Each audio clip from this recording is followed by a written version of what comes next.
the second of our 4 Caring for the Caregiver webinar series. And I am happy to announce that this series is being sponsored by Mitsubishi Tanabe Pharma America. This series was created as we do recognize the importance of providing caregiver support, and we hope that the series gives you some additional education on how to care for yourselves and give some guidance in navigating the roles that you've taken on as a caregiver. Today's topic is what to expect when roles change and the shift in family dynamics this creates. Here to facilitate and moderate our meeting today is Laureen O'Brien. Laureen is a licensed mental health counselor for 13 years, and she's worked in hospitals, hospice, and private practice. For 2 of those years, she was active with the ALS population at the James A. Haley VA, the ALS clinic at USF Health, and here with the ALS Association Florida chapter. She's worked directly with people with ALS and led caregiver support groups. And Laureen recently closed her private practice and now works for the Moffitt Cancer Center, training team members on topics related to improving the patient experience. So without further ado, Laureen, I am going to turn this over to you. And I want to thank you so much for being here with us today and leading this discussion. Absolutely. Thank you, Jessica and Marixa, and also Haran, who I know is not here at this moment, but will be viewing this later because Haran's the one that reached out, and Jessica remembered me as well from my time with the ALS Association. And I really appreciate being asked to come do this. I feel it's a real privilege. Hello to oh, more ringing doorbells. So that's a good sign. That means there's lots of people joining this webinar. That's very good. Let me tell you the flow, if you don't mind. Let's just start off with how are we going to do this webinar, okay? So how we'll start is I am going to ask each of the 4 panelists, caregivers, to introduce themselves. I'll call on each one of you. I have your names here, and I went over this with Jessica yesterday and Haran. So Lynn, for example, I know you're one of our panelists. In just a minute, I'll call on each of you, and will you introduce yourself, share with us who it is in your family that has or had ALS, who is your loved one that has ALS or did have ALS, unfortunately, if they have passed, and what your role is to them, you know, and that's enough of an introduction at first. After we introduce everyone, I'm going to ask a question of our panelists to share something specific that this webinar is about. And as you're listening, everyone on the call, if you think of something, for example, as Lynn's speaking, type it right in the chat. If it's pertinent to what she's saying, Jessica is going to break in and say, oh, that thing that Lynn just said, we have someone that has a question about that.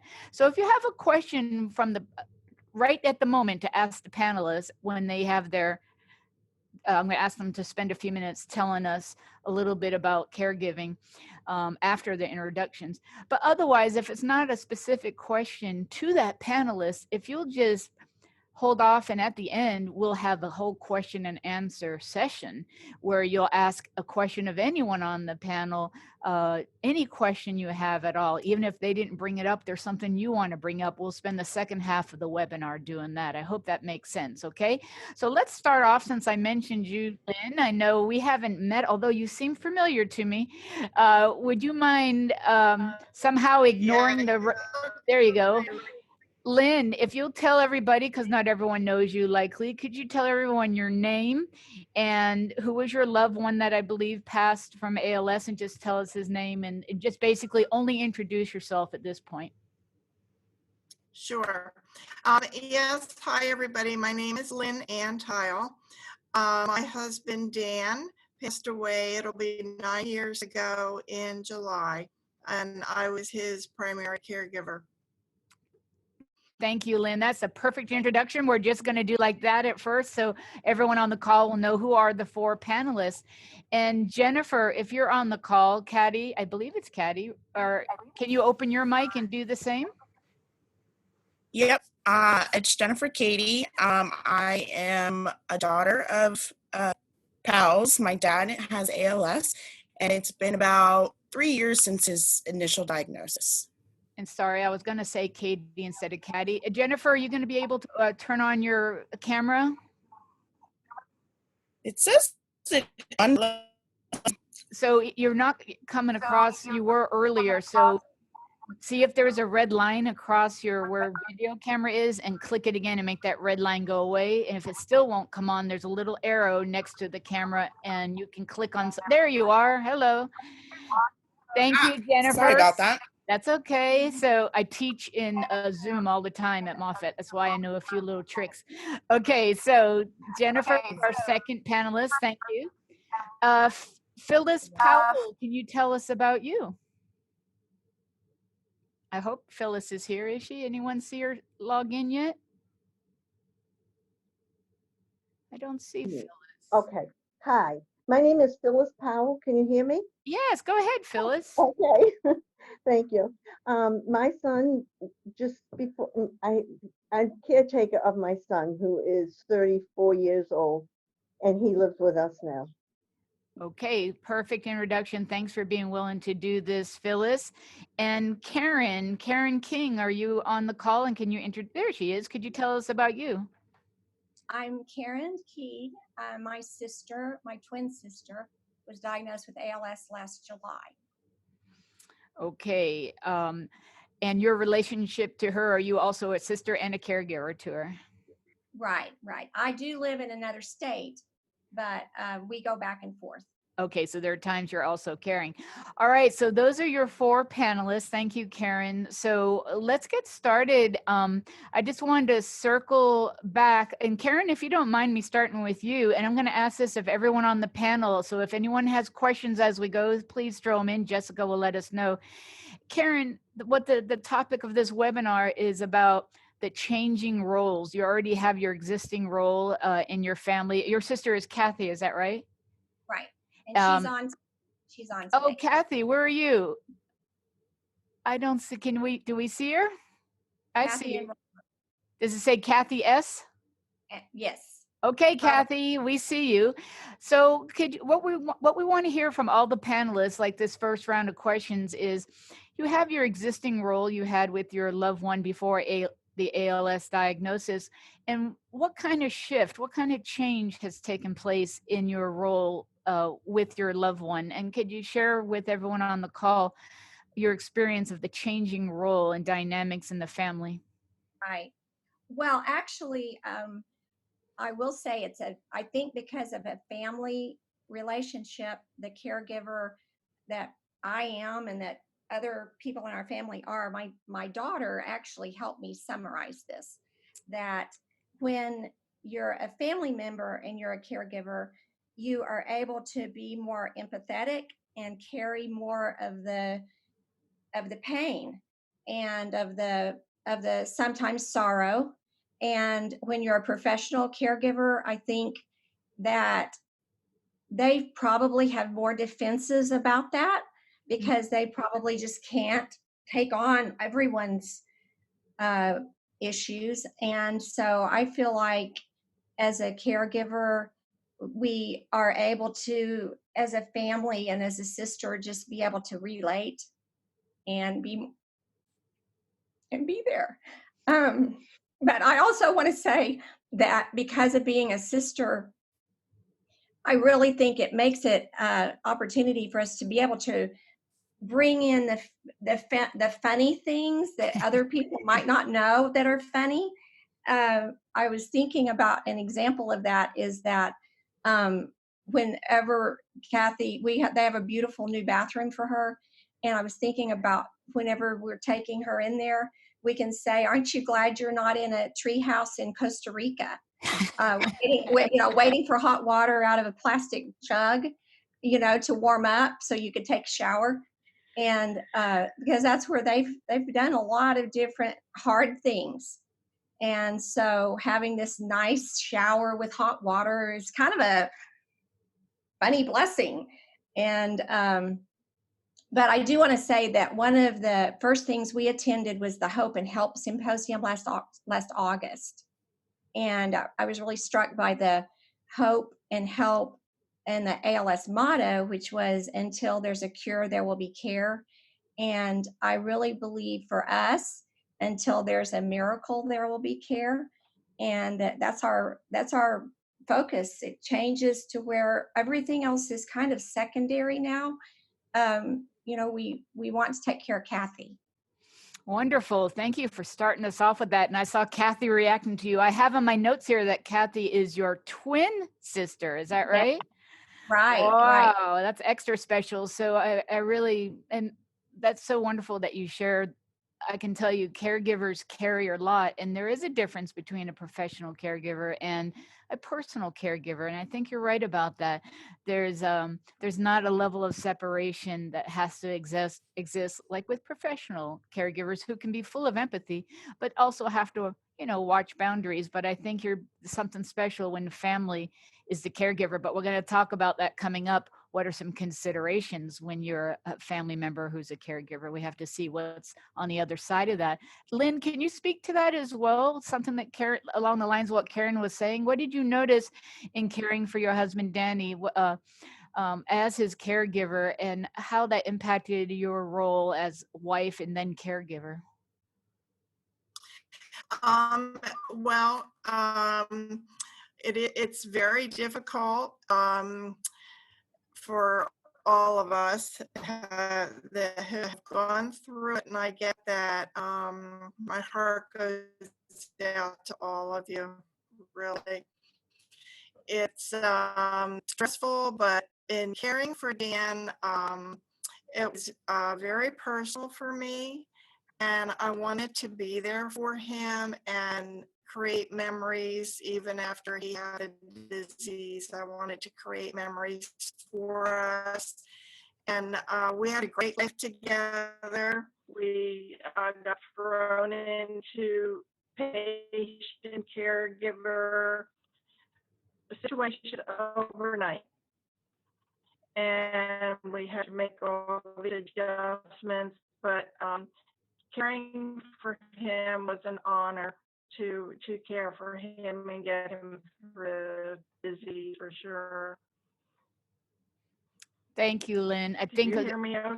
it was breaking up a little bit. You might want to close your mic and reopen, and sometimes it makes the connection better the next time. So no, thank you for that good start. And Phyllis, could we hear from you too about being a mother and having your, thank you, Lynn, by the way, and having, as a mother, having your son, 34 years old now, I think, moving back in, and what is that doing to family dynamics and for you as a caregiver and a mother? Can you share that with us? It was a lot easier the first time around. It was, he was just a happy little child that you raised, and it went along like any other child. And then you could kind of suggest strongly sometimes what he needed to do and what he should be not doing. And now in order to do that, I have a frog here with me, I'm sorry. And now in order to do that, I can suggest all I want, but it's almost like a thin line you're walking, because he's a man now, he's an adult. And like even to go into the doctor's office or with him, I have to get his permission. So when I go in, I don't say much and I just listen, because at least I'm getting good information that way. He really doesn't talk a lot, so he doesn't share too much of that information. So if I walk that thin line, I can still go do it. But when I feel he should or shouldn't be doing something here now, you have to kind of suggest it and kind of walk around it more than I used to be able to do. And of course, I agree with them that, being a parent or a relative of the patient with the ALS, it's a lot harder than if you're a nurse and you can kind of keep yourself away. So, but this work group has been terrific. It's been a terrific help. Phyllis, since you just brought that, well, I heard you say Hada. Are you from Boston? From Massachusetts, but okay, Auburn. I was born in Massachusetts, so you can't get that Hada by me. I just heard it. Okay, since you brought that up, and I was still going to get over to Jennifer. Yes, to Jennifer in just a second. But Phyllis, can you tell us I saw that emotion come up. So when you are a relative, whether that's a mother, a sister, or an adult child, and you have that role, plus you're a caregiver to your loved one with ALS, I hear what Karen's saying. It's an honor, and there's a special closeness. And also what comes with that is a lot to carry. And I know from working with caregivers, they sometimes have shared with me, or they feel guilty about saying that how hard it can be, even though it's an act of love and you want to be there every minute. So my question is, what do you do to take care of yourself? How do you cope? What do you do? Or do you don't, or do you not do anything to make sure you're maintaining your own health? Well, I have my husband here with me, so it's not entirely on my shoulders. We try to share the responsibility. We spend time just hanging out together. We go for walks together. Okay. Just things like that. And I've got a daughter close by where she has us up periodically, the three of us, and it just gets us out of the house, different four walls. And I Okay. just recently visited my sister-in-law in Connecticut, so that was a highlight. It was great. So I So hear you just saying try to, different things like that. yeah, try to do keep other parts of your life going as much as you can, right? To keep things in Right, balance. Thank right. you for sharing that. And Jennifer Katie, could you tell us a little bit more about your situation? I have a little background about your dad, and I believe you moved back in. Could you tell everyone a little bit more, and what's that doing to the family dynamics? I moved back in to help, obviously, take care of him. In the beginning, it was easy because he was still mobile enough to be able to, do breakfast and lunch. Whoops. I don't know if anyone else hears her cutting out. Jessica, do you hear her cutting out? It's okay. Jennifer, My mom and I do. Oh gosh, simple things that I made him a house do. It's definitely changed. And you cut out at one point. Did you say that your father is less mobile now than when you first? Oh yeah. Yeah. So what kind of things are you specifically needing to be there? And you work full time, right? Correct. I'm a restaurant manager, so daytime I'm home, but restaurants open mostly at night, so work 50 hours, and then come home and put him to bed. He is mobile and still able to walk, but getting his food, bathing him, dressing him is pretty much what we do. His communication is very limited. Sure. So it's hard. And you said, and your mother is in the home too, right? Correct. Okay. Yes, correct. She lives here. She helps. I'm not at work. Jessica knows my father, so he likes it to be all about him, and he's still a jokester. He can't talk as well, but he still tries to joke with us. And my sisters live in North Carolina, so it's hard on me and my mom. But my one sister comes down. She's a stay-at-home mom right now, so with a young little girl, so she's able to come down and help. Thankfully, she just came for 10 days and let me go on vacation. Okay. So you answered one of the questions, Jennifer, is taking those respites when you can, right? Yes. Can anyone else on the panel speak to the value of taking a respite when you can? And does anything keep you from doing that? What keeps you from doing it? First, we'll ask the panelists, and then let's see if anyone else on the call has anything to say about that. Thank you so much, Jennifer. Those emotions are normal. Of course, everyone here can relate to what you're feeling, I'm sure. Anyone else, the panelists first, do you take advantage of a chance for a respite, as Jennifer said, where you might get a couple days away because someone is coming in to help, or do you feel, no, you can't do that? And what do you think that's about?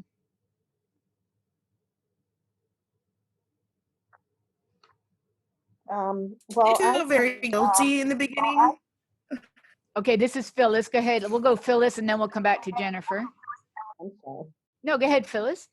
I find that we try to do it in shifts. Bill can walk around pretty good. He's fallen a few times, so neither my husband or I like to leave him alone totally, unless Okay. we go for a walk and then we make it a fast walk and back. But other than that, I'm fortunate because I still have my husband, so I do have somebody else that we can shelf it off on. Even if I just go walk around Walmart, he stays here, or vice versa. But at least we kind of get out and see something, a little breaking up of everything, and see So something between you the have some coverage between the two of you. And Jennifer, what were you going to say about taking that respite when you have an opportunity? I did what I knew was needed, to just unplug from everything, unplug from work, and I came back. Just actually back still on. I was in Hawaii, so, and it was just Jennifer, I'm going to interrupt you away for for a 1 little bit. second. Jennifer, can you see if you have a headset to use, because you're breaking up? You can find a headset and that might help if you have one handy. While you're doing that, though, I'm going to switch over to Karen. Karen, can you speak to this? What people are talking about, like the importance of taking care of yourself?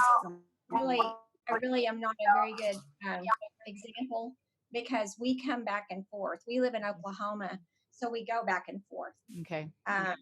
We're leaving May 31st, so we'll be going again on Monday. Okay. I think we're more concerned about Kathy's husband.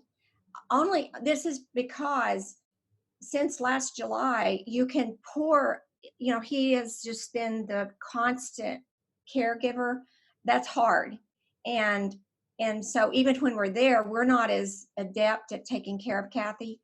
And so it's still, and we've also had to be real kind of protective of caregivers that are professionals, that we think, wow, they don't actually help her. Like, we don't always trust them that she's going to feel better when they leave. So I think there's some things we're working on.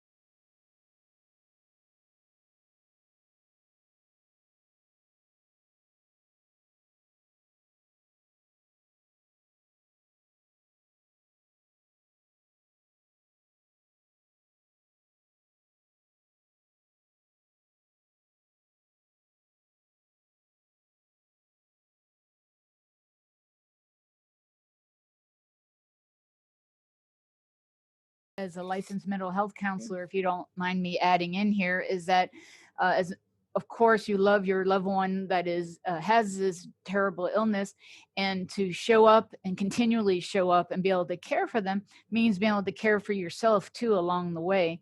And a lot of, when I ran support groups, family members would say, I feel too guilty to do that, but it's really an act of love to take care of yourself, because when you can take care of yourself, you can better take care of your loved one that has ALS. One thing I found in doing some support groups is caregivers wouldn't want to ask anyone for help. One of the most common themes I've found, I want to ask anyone on the call, even if you're not on the panel, people in your life, around your closest friends and families, probably want to help in some way. That's what I learned from working with the ALS population, but they don't know how to help is usually the biggest thing. They don't know how to help. So my tip as a mental health counselor and my experience of working with ALS community is let people know how they can help. Maybe it's something, when people would normally say, let me know if there's anything I can do. And then they don't know how to help, right? So the advice I give to caregivers would be to say, you know what would help? When you go to Publix, could you pick up these 3 things for me? And when you give somebody something they can do that will help you, you are actually giving them an opportunity to help you and your loved one. And to say no, no, no, that's okay. Really, you still the opportunity of somebody who wants to help. So people just don't know what to do. So my advice would be, thank you. And what could help me is this. I needed help in the getting out of the car when we get home, or whatever it is, something specific. I think you'll be surprised how much people appreciate that you give them guidance on some small thing they can do to help you and make them feel better, because they know a specific way that really will help you. Even if it's small, those small things are really going to help you. Can anyone speak to that? Anyone on the call, even if you're not on the panel here, about how do you feel about asking anyone to help? Do you find that's just too hard to do? Anybody? Well, Go ahead, Curtis. well, I didn't have any trouble asking, but when we were first diagnosed, my wife didn't want any of her family to know.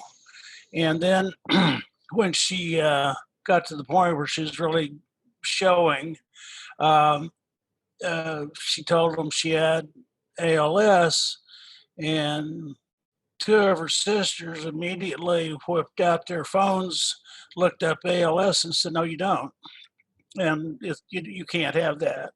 And Wow. well, one of the sisters worked in the billing department of a hospital, and she's kind of a know-it-all. And she says, "No, you need to take vitamins, eat special fruits and stuff." And then her other sister says, "Well, what you need to do is start an exercise program so you can get stronger." Oh, wow. And it doesn't work that way. Well, this went on for a good while. And the one sister that was beginning to believe it, she took her for a all-day evaluation at the University of Miami. And when she came back, she realized her sister has ALS. And I don't think she wants to help. And she has helped without me asking a few things. She's made a special bottle holder so my wife can sit in a chair and drink without having to, she can't bring your Oh. hands up to her mouth. So she did that on her own. And um, she's her manner has changed a lot. She knows she's not going to get any stronger, and she's been going downhill for it's rapidly this last year. It's been a few years. So the first thing we did was she wasn't affected that bad, so we bought an RV and we did a bucket list. We traveled to eventually all the 50 states. And Wow. our goal was do as much as we can, as long as we can. Well, it got to the point where we couldn't do the RV anymore. So we would still get out and get to the parks, and we like nature. And it's getting to the point where she can't drive. And she can't hook herself up to a seatbelt. And so I'll hook her to the seatbelt. And last time we drove down to the very end of Florida to a really pleasant place called Flamingo, Florida. And it was just a relaxing drive, and we got away from all the medications, all the doctor's orders and all that stuff.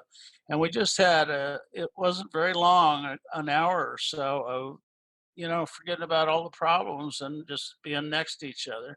Matter of fact, she laid down on the bench on on my lap, and I thought, man, this is the most peaceful it's been in a long, long time.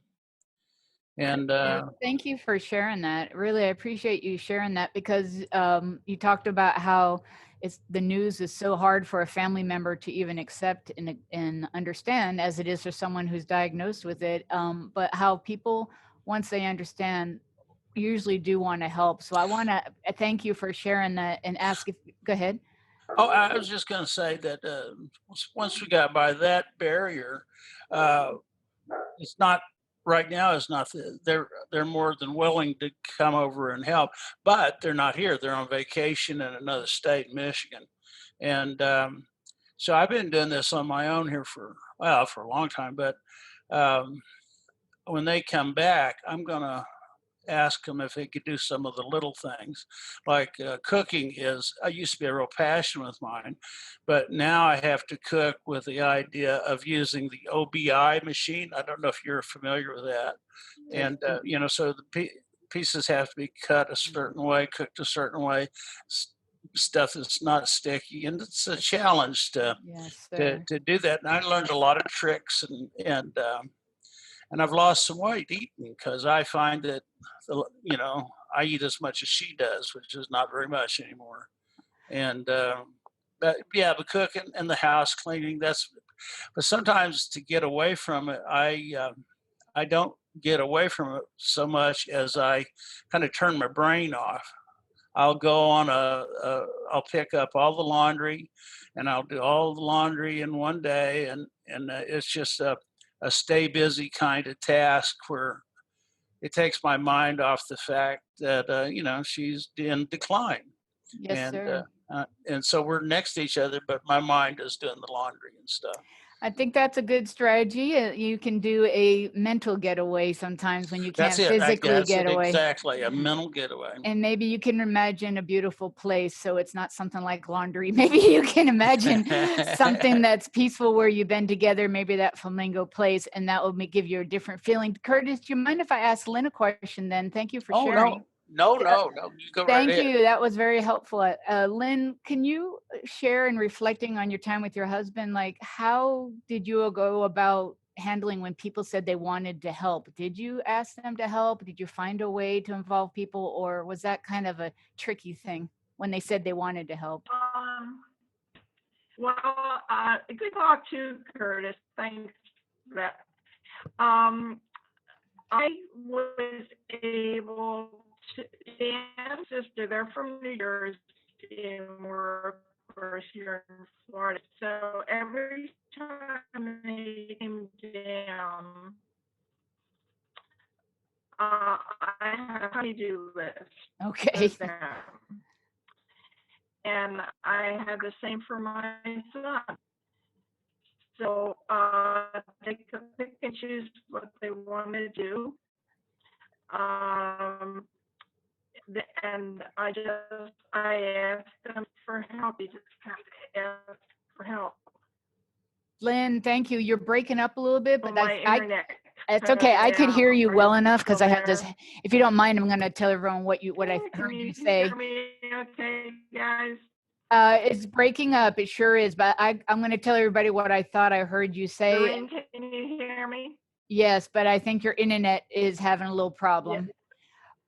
Lynn, I'm going to say what I heard you say, though, if you don't mind. And I heard Lynn say that she has a honey-do list for when people come to visit.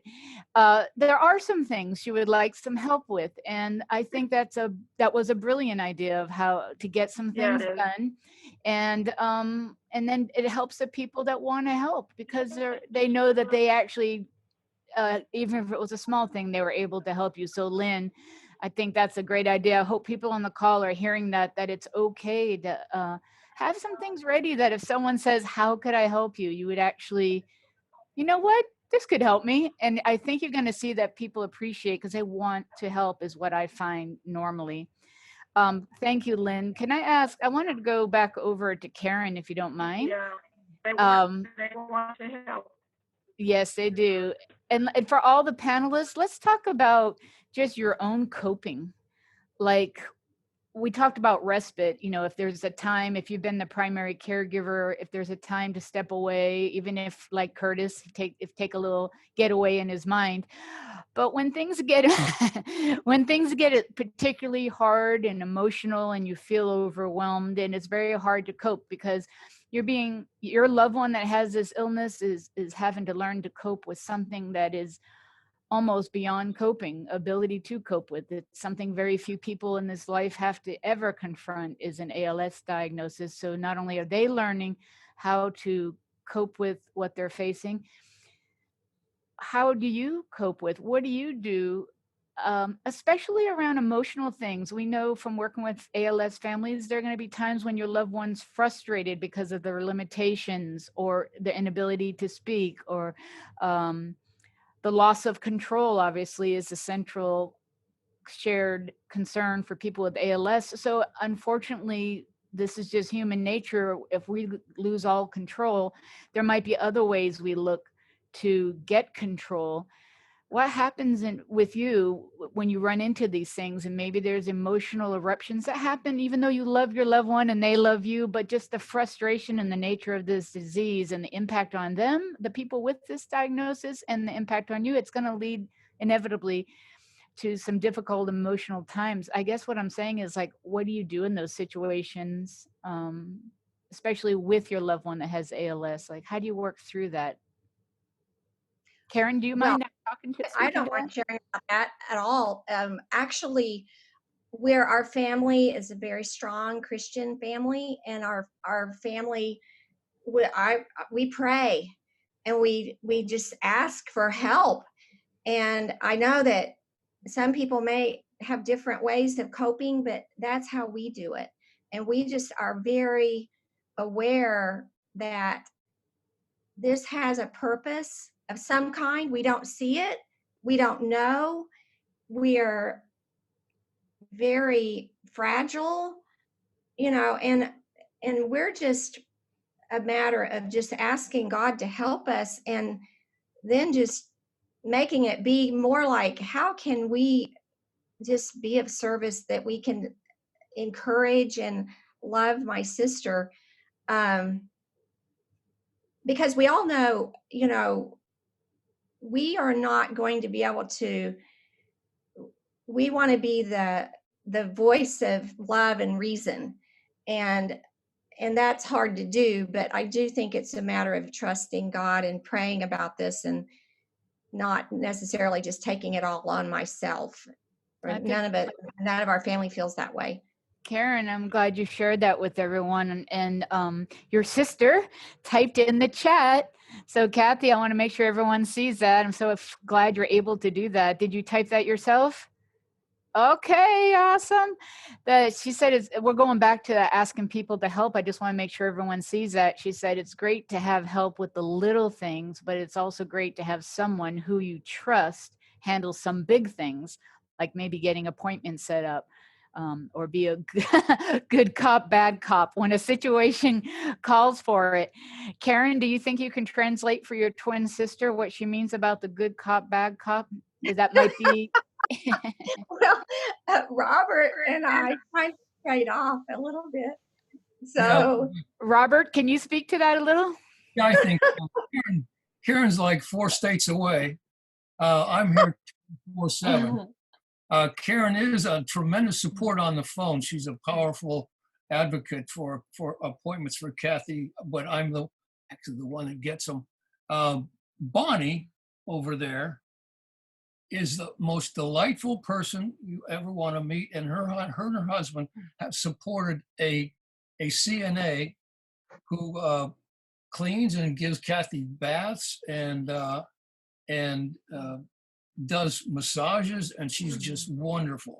And I cannot thank Bonnie and Jim enough for the help that they've given us with that. That's been a tremendous burden on us, and it gives me a chance to go shopping, and that's so it's kind of the time when I go shopping. Other than that, it's 24/7. Okay, I'm so glad that you shared that. Thank you for speaking up. And Bonnie, I just saw that you're another sister? Yes, the older sister. Oh, she says, if you want to open your mic, or I'll just read this. Bonnie says, we hug it out, and once or twice cried it out. Karen is a force to be reckoned with. Robert is a caregiver of extraordinary talents.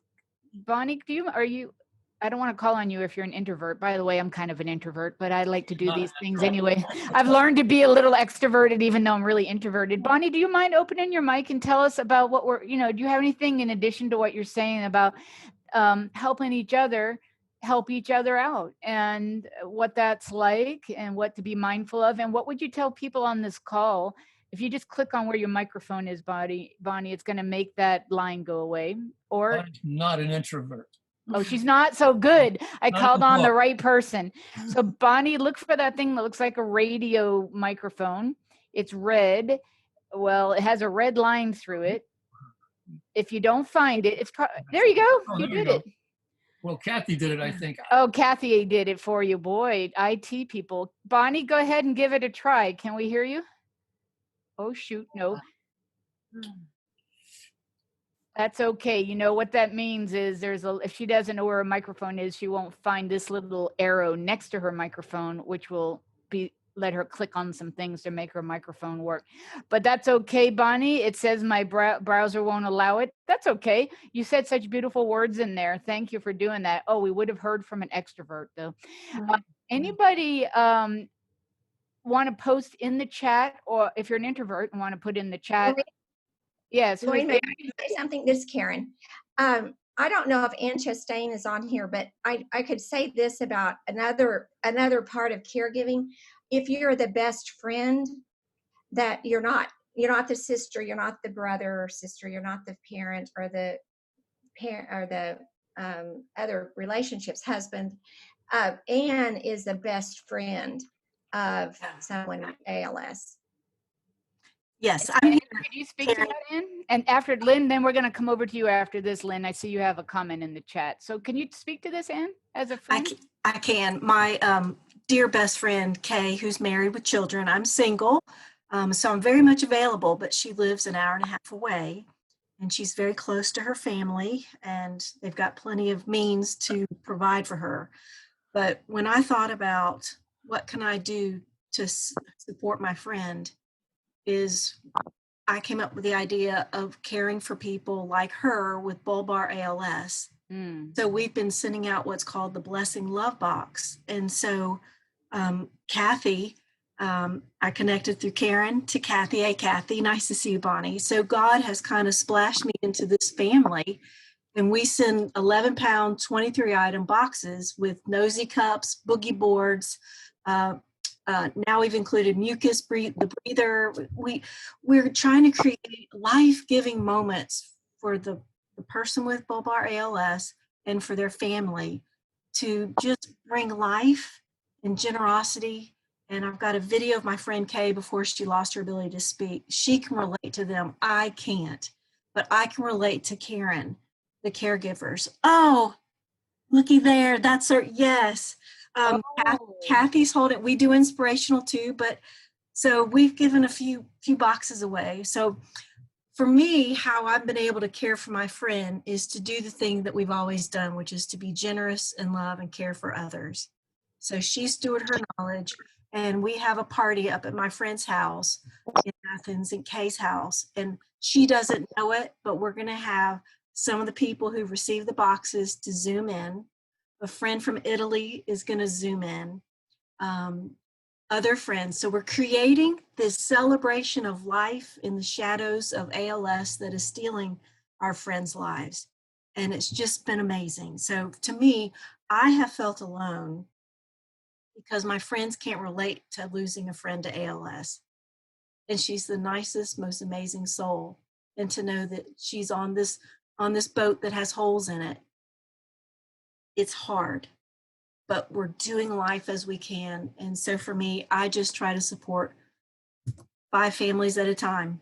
I love that. What a beautiful thing you're all doing together in a common purpose. And I hope everyone heard what Ann's just saying. Like, that's another level of caring, is caring for a caregiver. If you have a friend who is a caregiver and you know, that's why I was saying your friends want to help you. So that's the idea. You're doing it from the other side. Thank you for sharing that, Ann. And Lynn, you were going to mention something. I see your note there.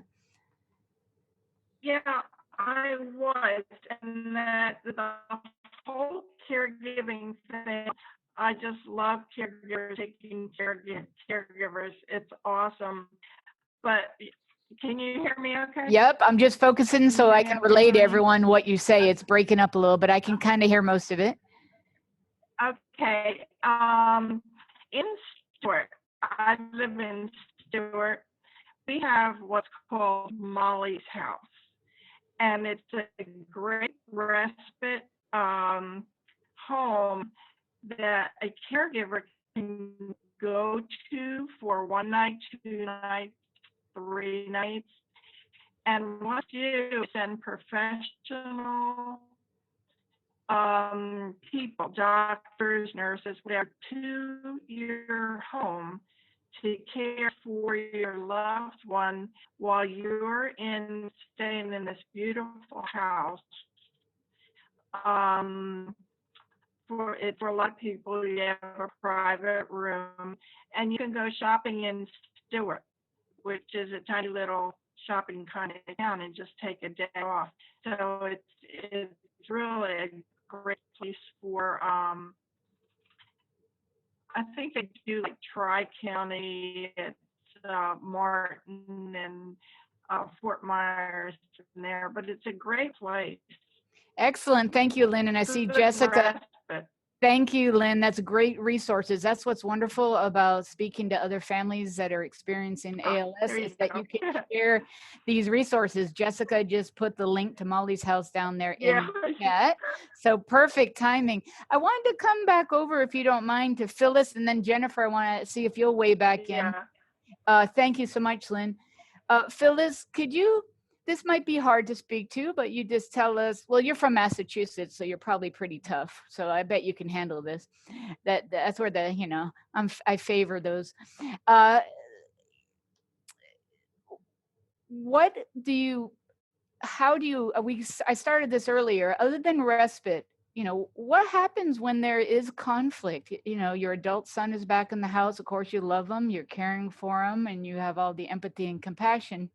But there inevitably are going to be times, I think you even hinted at it, that he's an adult now, right? And he's going to, especially when having an ALS, where the loss of control, you know, it gets worse and worse and worse, the ability to control anything.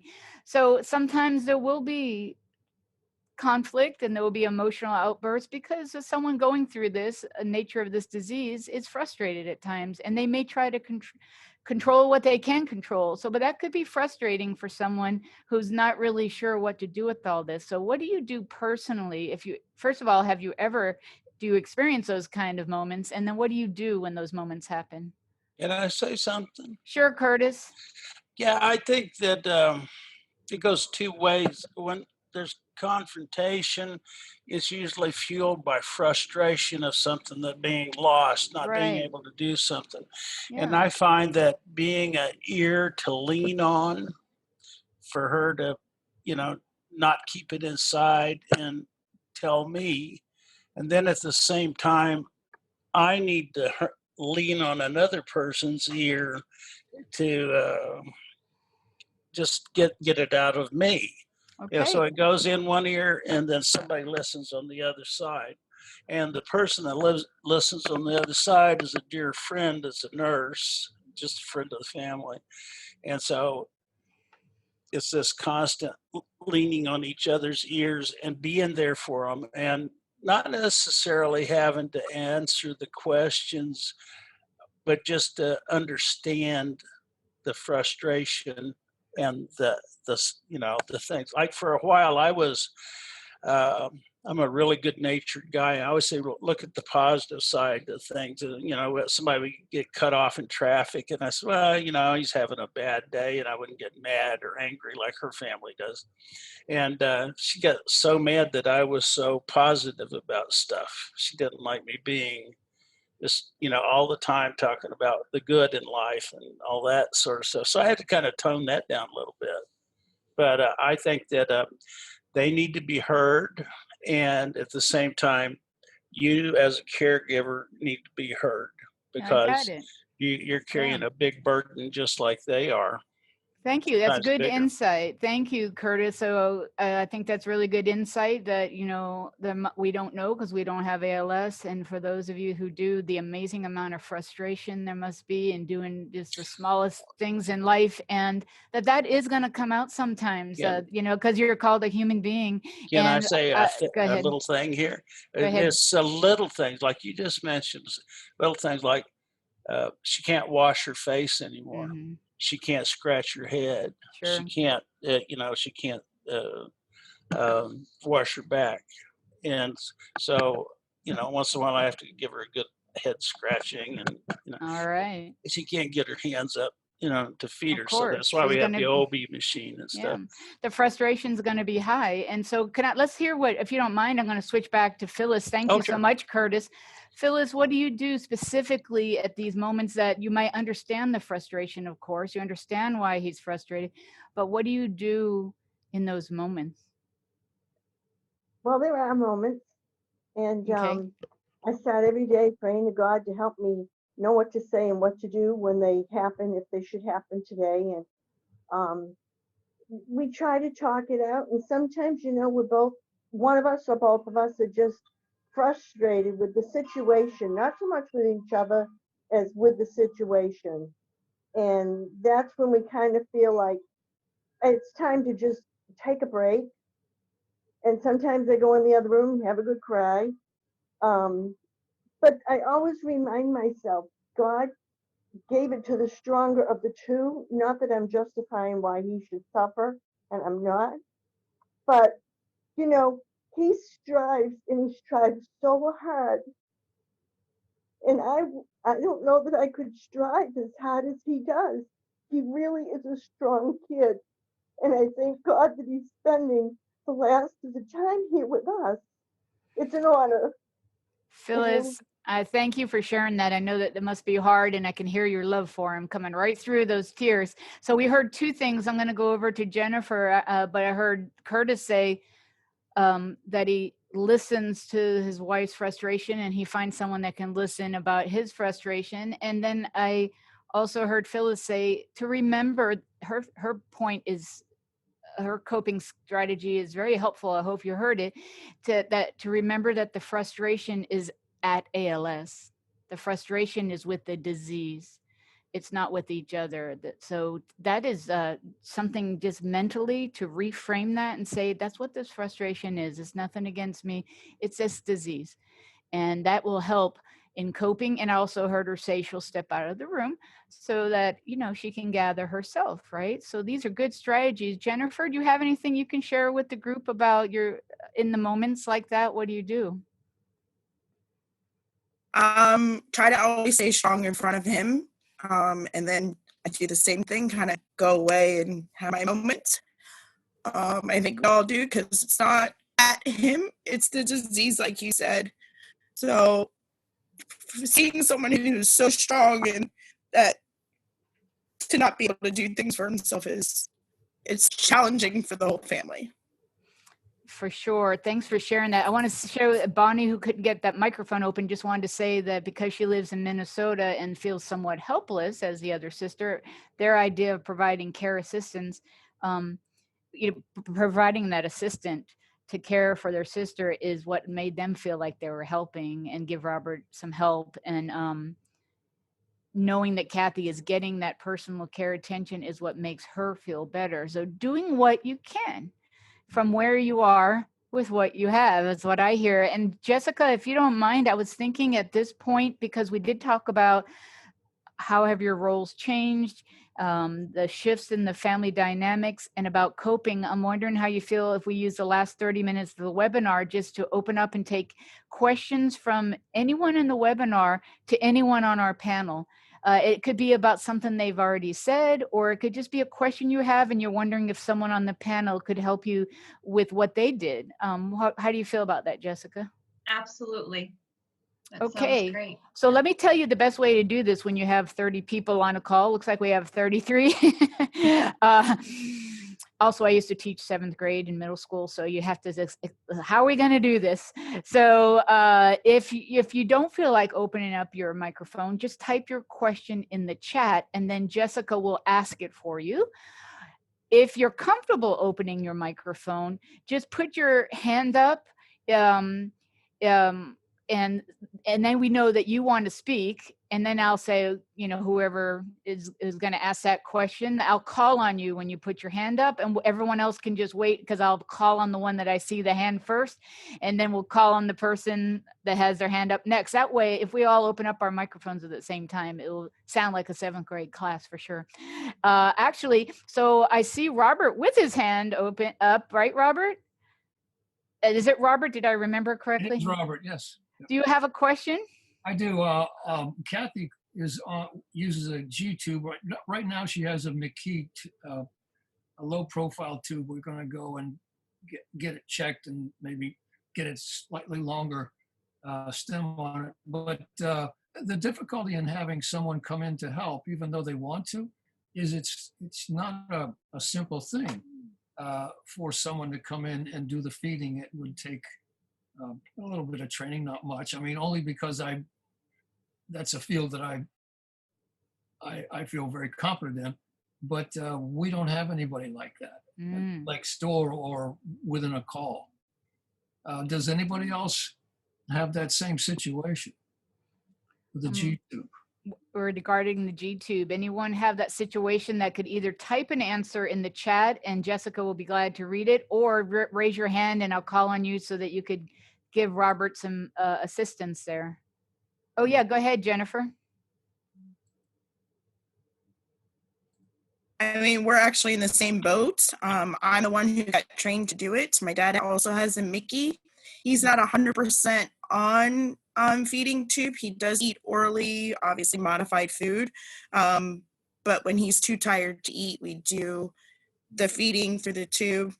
I am really the only one that's comfortable with it. My mom is trained on it, but she's not.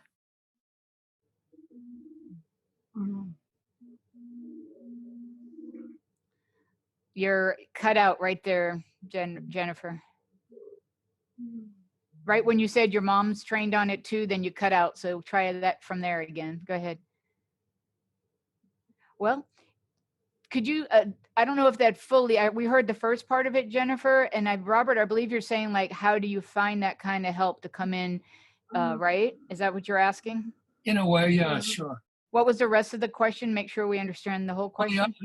The idea of having help come in, and people do say, as you mentioned, you know, how can we help? What can we do for you? Well, the feeding would be a tremendous help. Shopping, I mean, I do the laundry, I do the shop. It's not a big deal. I just need a moment to get it all done. But you know, the feeding is a challenge. There's no way I could get away without having somebody competent that I can trust do the feeding. Does anyone have any ideas, or Jessica or Merck? Okay, Lynn has something for you, Robert. Yeah, Robert, I feel for you. Now we're going back 9 years when my husband was ill, but that was my biggest problem, was not being able to find someone who could do that or want to do it, obviously. And when I tried to get nursing aid in there, I don't know if it's changed now, like Lorene, Jess, maybe you know, but there's only certain levels of nursing that will do that. Is that still correct? Jessica, can you add to this? Thank you, Lynn. Yeah.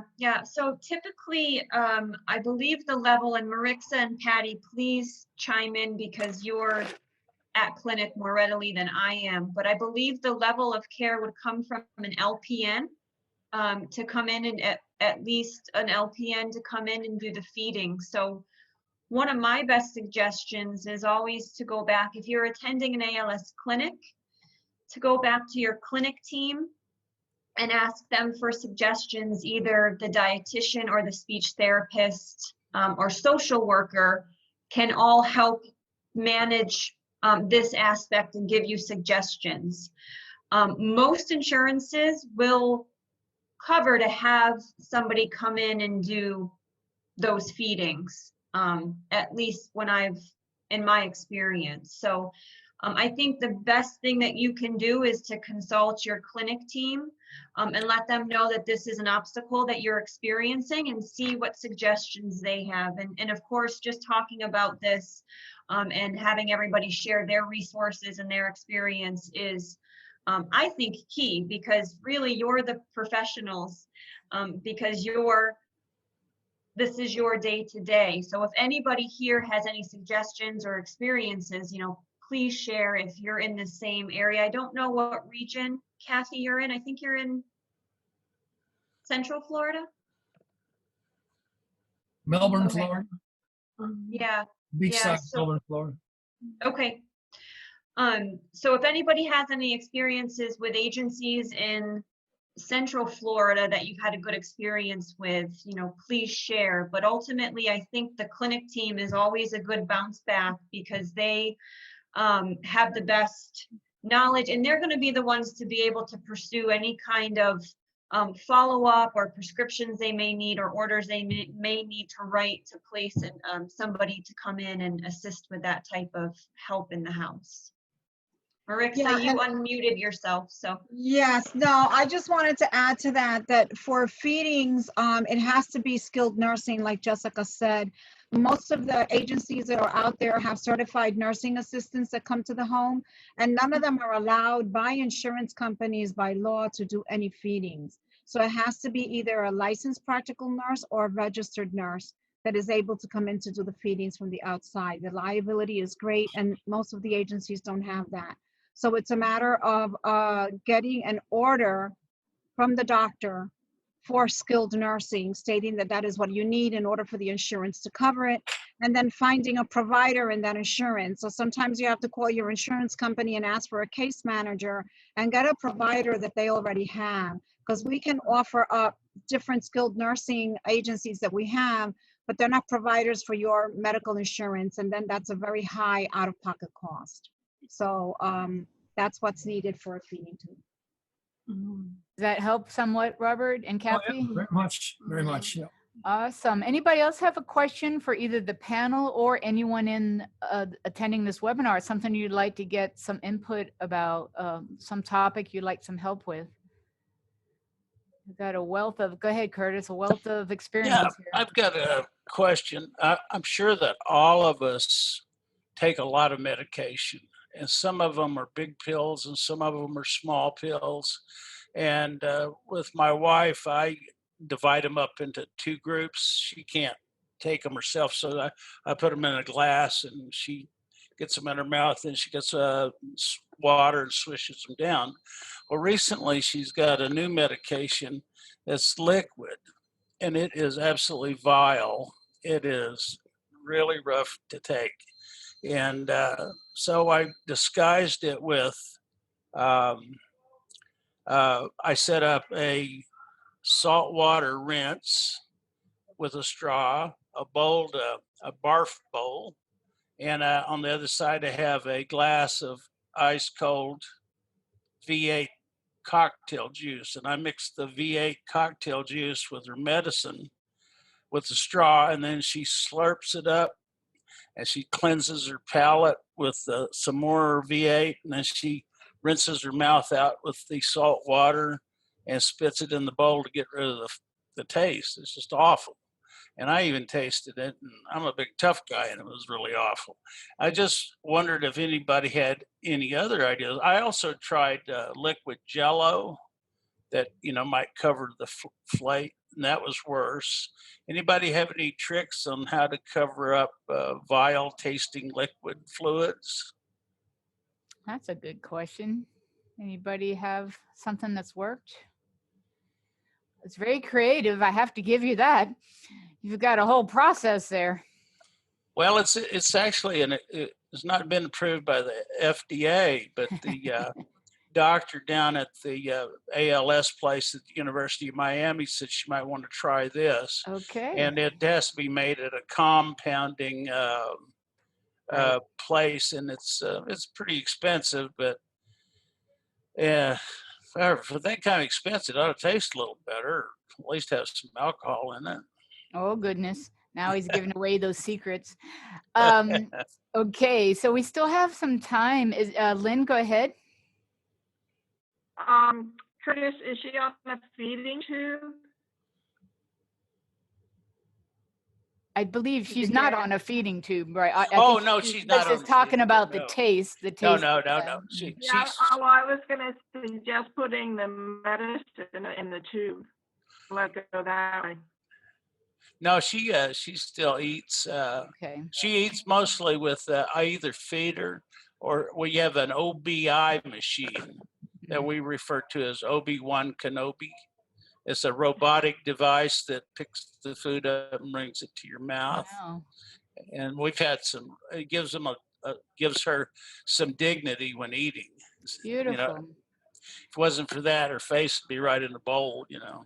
And that's a wonderful tip. I want to ask anyone else on the panel if you had something you wanted to share that you, Anne, I see has to leave. Jennifer and Phyllis and Karen and Lynn, is there anything you've learned in this process that all of you on this call, it's been a learning curve. Those of you that are in this webinar today that have this illness and the caregivers on this call, but as a panelist, is there any message you want to make sure to get across to everyone on this call before we leave in just a few minutes? Jennifer, can I start with you? I also put it in the chat. Can you hear me? Yeah, go ahead. I hear you now. Yeah. I also put in the chat is that you really find out who your friends are, who's there for you as family, and his friends that say it's too hard for them to see him go through this, but they don't realize how hard it is for him that his friends aren't there for him anymore. Right, which is another loss, right? There's already loss, and then that's more loss. So that's compounded loss and grieving. So I think just It's you selfish. saying that, it is, but here's the thing. I'll just tell you as a licensed mental health counselor, one piece of advice is to remember there won't be anything you can do about that. And so that will help to remember that. But what you can do is be aware of how that impacts your dad. The fact that you know that that's another layer of loss for him is very insightful. So I would personally say focus on the fact that that's another thing your dad's probably grieving about. And just to be aware of that is doing a lot for him. The other part, the other folks, you won't be able to do anything about. So I wouldn't put my energy into them, right? Okay, go ahead, Curtis. Yeah, the one thing that when I get aggravated, and it's because of her frustration and anger, and she also wants to have things done in a particular order, and I don't always do them in that order, and it frustrates me. And then I have to take a step back and remember that, you know, she's going to die. She's not going to be here forever. And I think we kind of sugarcoat things when we say they passed and, you know, they've moved on to something else. The truth is that she's going to slowly diminish and die. And that puts it in a different perspective. And you got to realize that she knows as this is coming and she's frustrated and you get frustrated. But how can you stay frustrated and mad at a person that, you know, in a few months may not even be here amongst us? And isn't that a lesson for all of us in life? I think of those of you who are courageously confronting this illness. I'm looking at some of you right now on this call. It appears to me you have ALS. I see a few smiles there. You're teaching us all something. That what Curtis just said is hopefully what we learn from having the blessing of interacting with all of you, that we approach our life, all of us, that way every day. Can I go over to, do you mind if I ask Karen, what would you want to make sure the people on this webinar hear, like a takeaway from you, maybe something you're learning, or we heard about how you cope. Go ahead. Wanted to tell you about what Curtis just said. I really think he's right that we are, I know this every day, we do not have a crystal ball. And I just think, you know, we don't know. When Kathy was diagnosed, they said 3 months to 3 years. Well, it's been almost 1 year.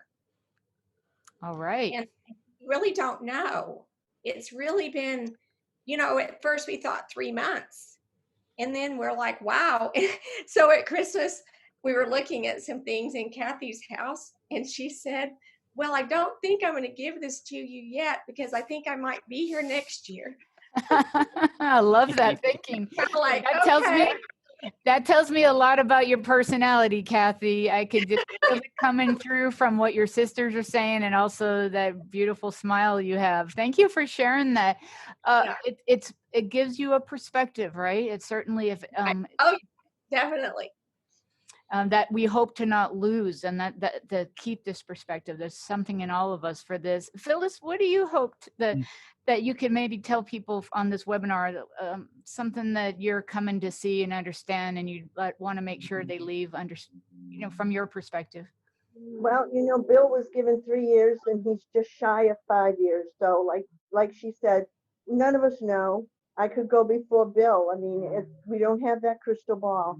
And you do find out who your friends are, who just, and it may not be that they don't want to be helpful. They just don't have the courage inside of them to deal with it, to face it, or, know what to do. So there's a lot of love out there, and this is like when all the people really come true with the true friendship and true love. So there's a lot of us out there, and a lot of us that are willing to support each other. We just have to reach out. Beautiful. Thank you for sharing that. And Lynn, let me go back. I lost you. You're on this other page. And then Robert, I see your hand. Lynn, what would you share with the group? Well, I have so much to share. But well, I'll say I'm a big proponent of caregiver groups. My heart goes out to each and every one of you. It's a tough journey, but just know you're not alone, and you can see everybody that's on the screen now that we're all here for each other to get us through this. And at the end of the day, you're going to be proud of what you did for your loved one. And it's a great feeling. It is. Lynn, and they will be grateful for it. I'm glad you just remind everybody that they're not alone, because they may feel alone in this. And I think that's a powerful message. I hope everyone heard that. And don't let yourself be alone. Please include other people that on this journey. There are people out there. Look at the people on this call. We have a lot of people here. I see Robert had his hand up. You have a question, Robert? And anyone else that wants to put a question in the chat, please do. We have some time to answer a few more questions. Robert, do you have one? Not a question, just a statement. I mean, you recognize the smile that this woman has. She has never looked back. She has always been the most delightful person.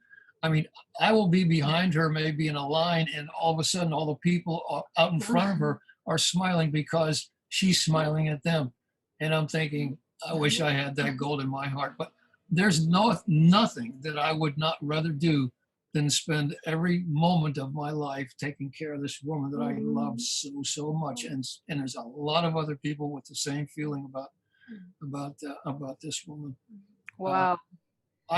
I feel so honored to be her husband and be able to help her through this. Amazing. We know where she's going, and she's looking forward to it, but there's no rush. We're not in a rush. Okay. I can hear the two of your personalities. You're quite the optimistic and fun-loving couple there, I think. Don't ever lose your sense of humor. Thank you for sharing that, Robert. You gave me chill bumps, and I bet you gave chill bumps to everyone in this group that just heard that, the amount of love that you share and the difference that Kathy is making to the people she interacts with. Now, I just got a message that said someone has their hand up using the blue. I don't see it. Marissa, do you see who it is? There's someone on an iPhone that had a question, and I'm not seeing it. It's iPhone MQC. Okay, if you know if that's you, MQC. Go There ahead. it is. Fancy. That's There we me. Well, quite. And could you tell us your name? My name is Myrna Colon. I am here with my husband, Joseph. We're actually in the hospital, so that's why I kind of have my camera off. Okay. But I am very thankful to be on this call and for everyone who has shared. It's very helpful for me because I am the caregiver. And my husband was diagnosed in December. And it's been challenging because it's not anything that we expected. he was always very strong, very capable, and very athletic.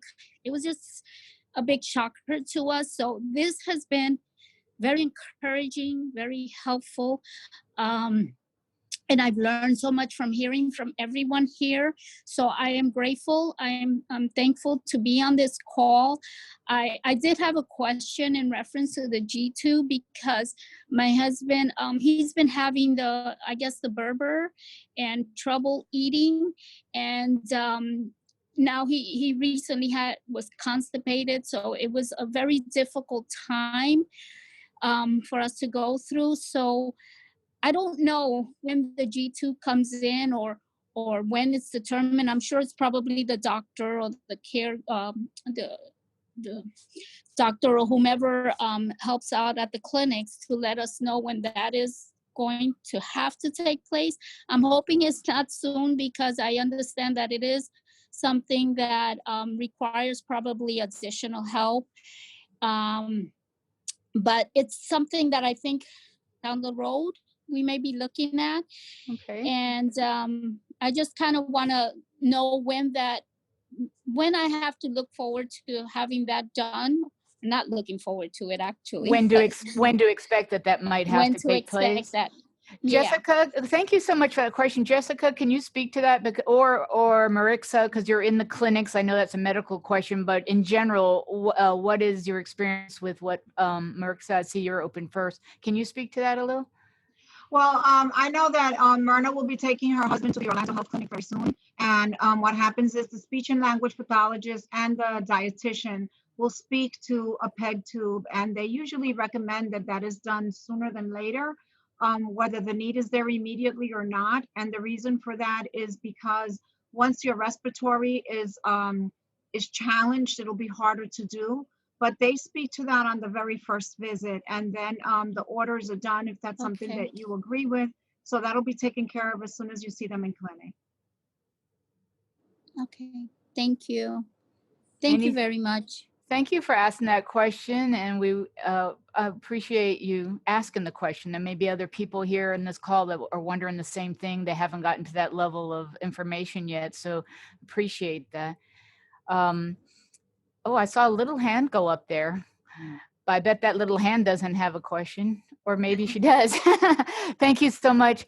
You know, I realized by looking at the faces here that there are obviously caregivers on this call, and there are wonderful people on this call that unfortunately have this ALS. And I want to apologize for being insensitive a moment ago when I said, if you have a question, please raise your hand, because I was talking to the caregivers. But so I first of all want to say I'm sorry. As soon as I said that, I realized there's people on this call that can't raise their hand. So I apologize, and I hope you accept that. Secondly, for those of you who do have this illness, if you are able to type or communicate, I don't know if you have an iDevice, if you have anything you want to share as a patient before we wrap up in the next 5 minutes that you want to let caregivers know. Do you feel like because the focus has been on caregiving, the caregivers in this webinar, but we do have folks here that are wonderful folks that unfortunately have ALS. If you're able to, you know, I know not everyone can communicate that has ALS, but if you are able to communicate and you have anything you'd like to share with all these caregivers that you find might be helpful, I think if you wouldn't mind, I find that could be helpful. I see Kathy going right at it. She's out front. We know something about her personality from just watching her go into action. And I'm so sorry for anyone on this call who's not able to communicate when I asked you that question. I know there are some people that won't be able to communicate with us. But if anyone is able and that has ALS that would like to give a message to caregivers in general, I think that would be a nice way to wrap up our webinar. And then we'll throw this all back to Jessica to close us out. While Kathy's typing, there is a question in the chat. Ideas to avoid aspirational pneumonia, no G-tube for him. So this is coming from Nancy. So the decision has been made not to pursue a feeding tube, and ideas to prevent pneumonia. And Nancy, again, the best person to talk through some techniques is a speech and language pathologist. We can certainly send you some information and educational resources. There's a lot of dynamics involved. So in the next 5 minutes, I don't think we have enough time to, it's a whole other topic, but there are some different techniques. And if you're attending an ALS clinic or are working with a speech and language pathologist, they can teach you different swallowing techniques that will help prevent aspiration, which ultimately could cause pneumonia. But what we'll do is we'll circle back with you and get you some good information on that. Okay, thank you. And if you don't mind, I'm going to read what Kathy has graciously shared. Kind of has me choked up, I have to say, Kathy, but I think that's okay. Kathy's saying the caregiver role is a special one. She says, I have ALS. There's no choice around that. The caregiver is staying in the trenches by choice. There isn't any greater love. Wow. Thank you so much for that. Thank you so much for that. And I'm saying thank you on behalf of all the caregivers here. I hope I can take the liberty to do that. So I just want, unless there's another question, I don't see one in the chat. I just want to say thank you all for letting me be here with you today.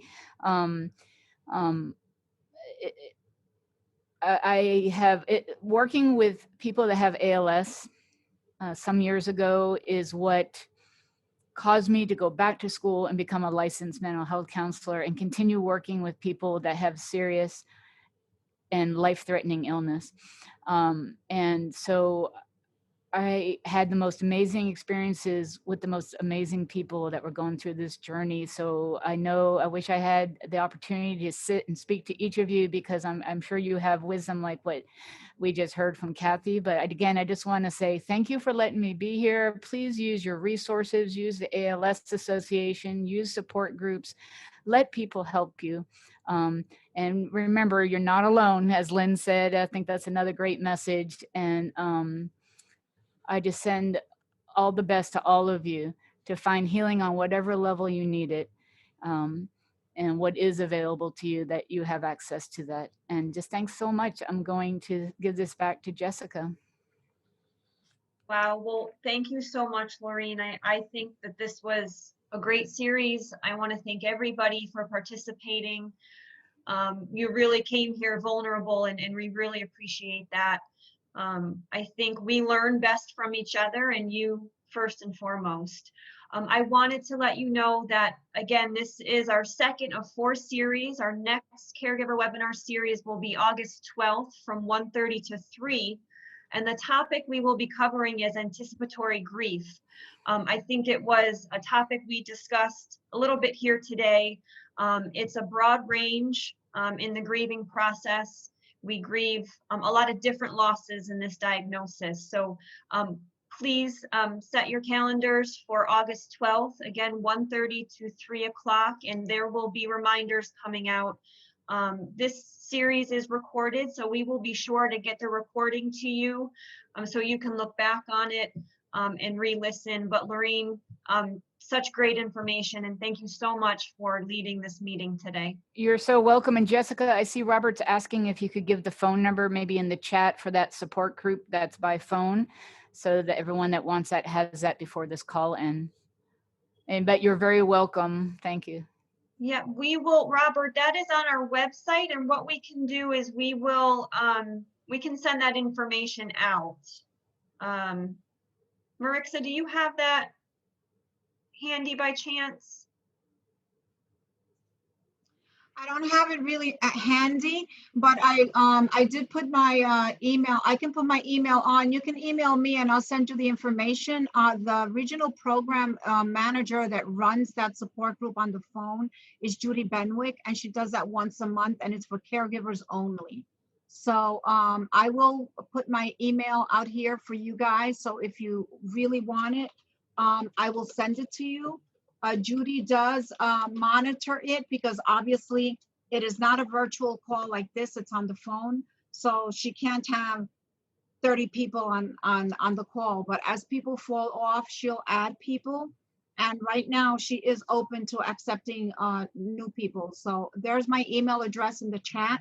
If you please email me, I'll send the information. Thank you. Do you mind if I tell everyone, in case they don't know, there's a way you can save the chat if you're looking for a piece of paper or you don't know how you're going to write that down for caregivers. There's 3 little dots next to where you type in the chat. If you click on those 3 little dots, it says Save Chat. It'll save all this information in the chat. It'll put it in your documents. You just go into your documents in your computer. There's going to be a little folder, a little file there of everything that was said in this chat. Okay. So I do see one quick question, Jessica. Cindy is asking about PLS. Do you know of any specific support groups for PLS, progressive lateral sclerosis, right? Well, you are more than welcome to attend our support groups, Cindy. For those of you who don't know, PLS is primary lateral sclerosis, and it is in the family of ALS. But also there is a PLS nonprofit organization that might offer some support groups as well, but you are more than welcome to attend any of our support groups as well.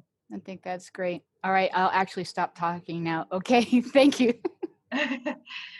Well, thank you so much, everybody. We are at 3 o'clock. Please know you can reach out to us anytime. We are here to guide you and support you.